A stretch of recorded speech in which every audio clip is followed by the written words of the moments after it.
কথা ভুলে যা।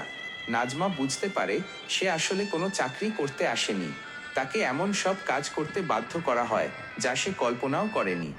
প্রতিদিন নতুন নতুন লোক আসত, আর নাজমা শুধু কাঁদত। কিন্তু তার কান্না শোনার কেউ ছিল না। তাকে নুন ভাত খেতে দিত, আর মেঝেতে ঘুমাতে হতো। মা বাবা আর বোনদের কথা মনে পড়ত, কিন্তু কারো সাথে যোগাযোগ করার কোনো উপায় ছিল না। সে যেন পৃথিবী থেকে হারিয়ে গিয়েছিল। 3 বছর পর সেই বাড়িতেই আর একজন মেয়ে নাজমাকে পালিয়ে যেতে সাহায্য করে। সেও এই জীবনটার শিকার ছিল। একদিন রাতে নাজমা ভয়ে ভয়ে জানালা দিয়ে পালিয়ে যায়। কাঁদতে কাঁদতে একটা দোকানে গিয়ে আশ্রয় চাইলে তারা তাকে পুলিশের কাছে নিয়ে যায়। 3 মাস ক্যাম্পে থাকার পর নাজমার দেশে ফেরার ব্যবস্থা হয়। কিন্তু সে যখন দেশে ফেরে, তখন সে আর আগের নাজমা ছিল না। সে এখন খুব কম কথা বলে আর চুপচাপ থাকে।